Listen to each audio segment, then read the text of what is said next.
Bonjour, bonsoir à toute la jeunesse consciente, où que vous soyez dans le monde.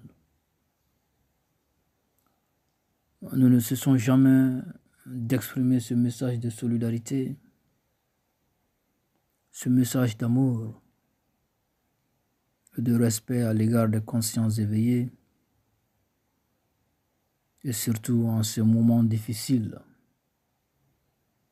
de pandémie mondiale du Covid-19. Continuons à nous protéger.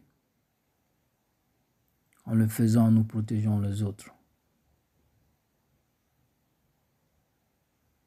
Et respect à la jeunesse consciente africaine. L'Afrique est encore debout parce que la jeunesse consciente refuse de se coucher.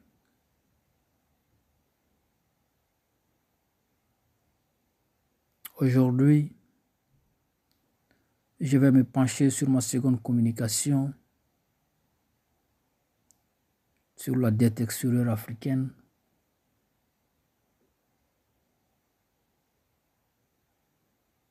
En apportant une mention spéciale à l'annulation pure et simple de la dite dette.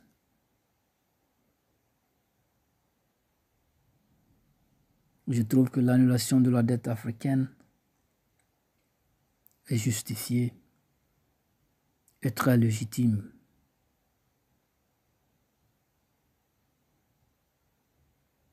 Et dans les minutes qui suivent, j'exposerai mes points de vue sur la question.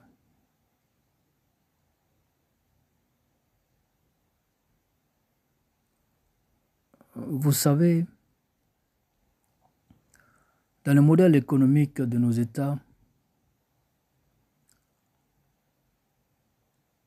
l'endettement dépasse souvent et très allègrement les 100% du produit intérieur brut.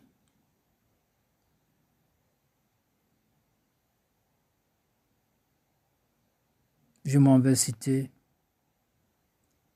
3 cas parmi des dizaines. La République du Congo à 110%. Le Soudan 166%. La Mozambique 113%, avec des niveaux de pauvreté très élevés.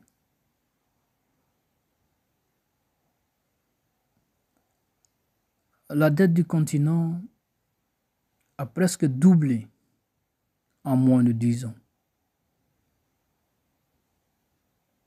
Dans la première communication, j'évoquais les raisons d'un tel affolement de la dette du continent. De 35% en 2010, aujourd'hui on est à 60% du PIB africain. La dette africaine aujourd'hui, en 2020, est estimée à 365 milliards de dollars américains.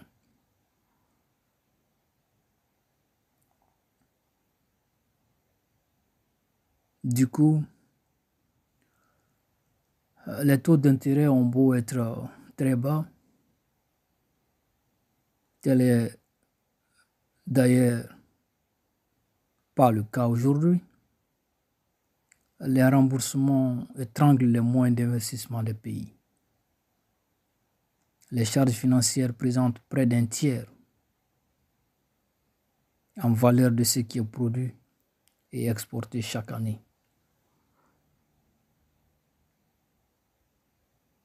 Avec le Covid-19, les recettes extérieures ont complètement fondu. Et c'est aisé de comprendre cela, car les pays africains sont de grands pays exportateurs de matières premières. Et comme nous le savons tous, les usines du monde sont soit aux arrêts ou tournent au ralenti. nos budgets de fonctionnement sont exingus. Impossible dans nos pays de booster un système de santé qui est déjà déficient, très précaire. Impossible d'équilibrer le fonctionnement. Impossible de conserver des marges structurelles pour les investissements.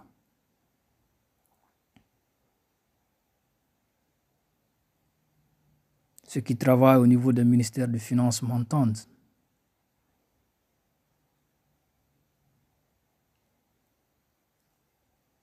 La demande d'annulation de la dette africaine est amplement justifiée et légitime.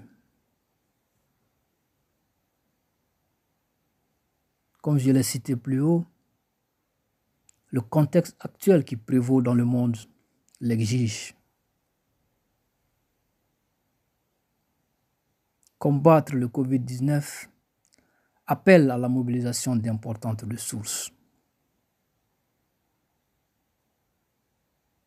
Et seule l'annulation de 365 milliards de dollars de dettes africaines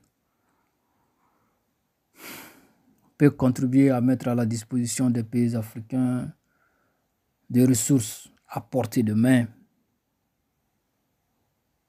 Car nous le savons tous, le remboursement de la dette qui comprend le service de la dette et les intérêts représente des pourcentages à 2 chiffres dans nos budgets et va jusqu'à atteindre 20% dans certains pays.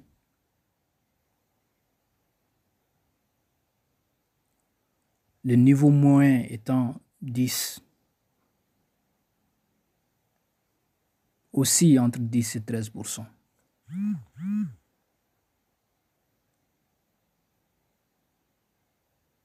L'Afrique doit mobiliser d'énormes ressources. Et nous savons déjà les problèmes par rapport à la mobilisation des recettes fiscales, bien avant même le Covid-19. Nous devons mobiliser autant pour sauver des milliers, voire des millions de vies. Et en même temps, nous devons faire face aux conséquences économiques et sociales de cette pandémie. Un document de l'ONU prédisait 300 000 morts en Afrique et plus de 30 millions d'Africains seront bousculés dans la pauvreté. Des chiffres très terrifiants, des chiffres qui coupent le sommeil, des chiffres qui donnent à réfléchir.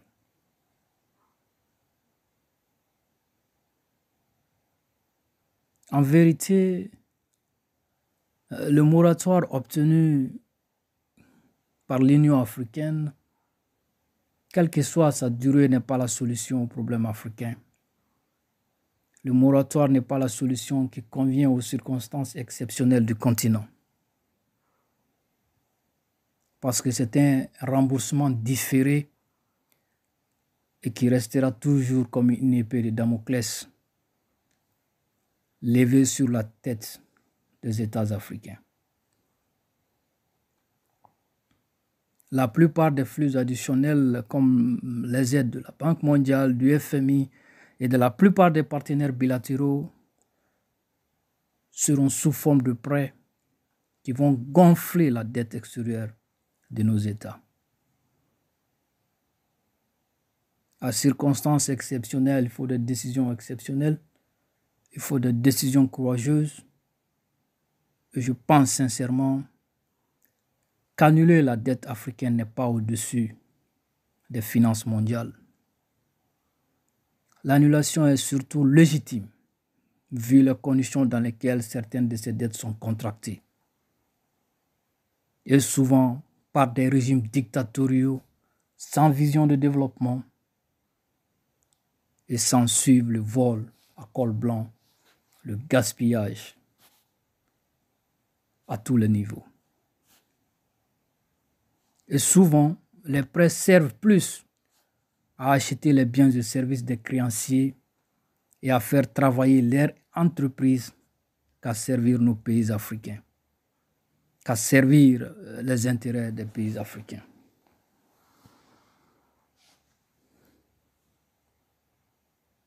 Entre nous qui bénéficient les marchés de construction de ponts, de barrages, de routes, de voies ferrées, de trams,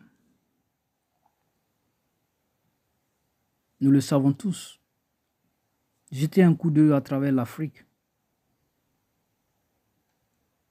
Ce sont toujours les entreprises de nos créanciers.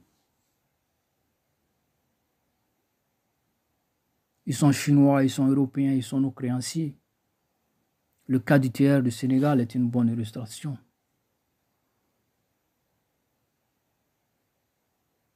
En outre, la demande d'annulation de la dette africaine est plus légitime au regard de la fuite massive des capitaux et des flux financiers illicites qui ceignent l'Afrique et qui vont dans les paradis fiscaux, se trouvant dans les pays du G20 ou dans des territoires sous leur contrôle.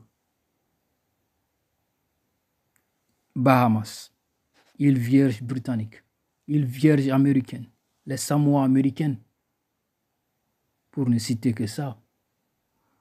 Or, ces sorties de capitaux représentent des montants colossaux. On estimait à plus de 50 milliards de dollars, selon un rapport du panel présidé par l'ancien président sud-africain Thabo Mbeki. On prive l'Afrique des ressources nécessaires pour endiguer la pauvreté, pour combattre les maladies, pour réellement aller vers l'industrialisation. C'est pourquoi je parle très souvent de l'hypocrisie de la communauté mondiale, de la communauté internationale à l'égard de mon continent, à l'égard de l'Afrique.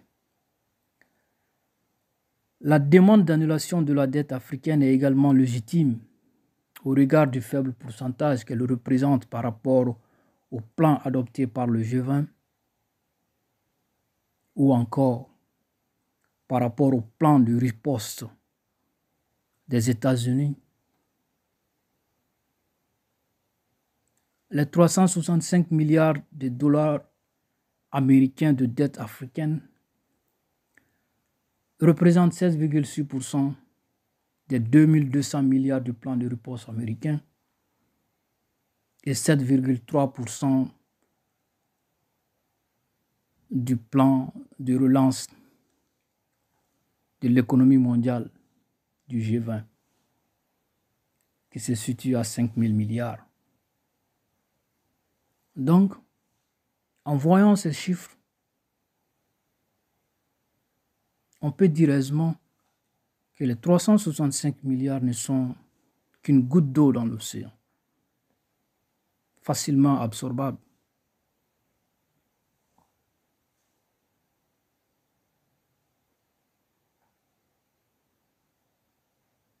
Mais pour les pays africains, ce sont des sommes considérables qui pourront faire la différence dans la lutte contre la pandémie et ses conséquences économiques et sociales. Et en tout état de cause, je reste persuadé que les pays africains doivent poursuivre l'option de l'annulation. Cela d'autant plus que c'est une demande plus justifiée et qui bénéficie du soutien de la Conférence des Nations Unies sur le commerce et le développement, qui bénéficie du soutien de plusieurs chefs d'État et aussi du soutien de leaders religieux comme le pape François. Elle bénéficie également du soutien de plusieurs ONG à travers le monde, que ce soit en Amérique du Nord, que ce soit en Europe ou dans les pays du Sud, dans les autres pays du Sud. Et pour toutes ces raisons, l'Union africaine ne doit pas se contenter du moratoire, mais demander l'annulation pure et simple de sa dette. Nos dirigeants doivent faire comprendre à nos créanciers bilatéraux et multilatéraux que cette annulation serait la preuve la plus concrète, la plus palpable de leur solidarité à l'égard de l'Afrique et du peuple africain.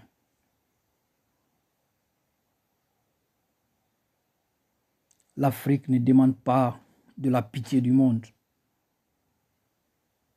mais nous appelons tout simplement au bon sens.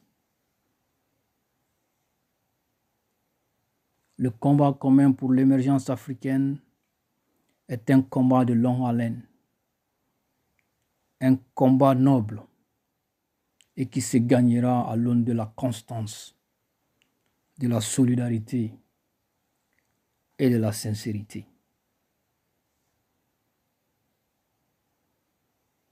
Ceci met fin à ma seconde communication sur la dette africaine.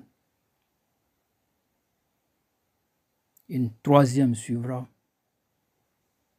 D'ici là, prenez soin de vous. Union gagne tout. Division perd tout. Dieu veille. Camarade Kalafou.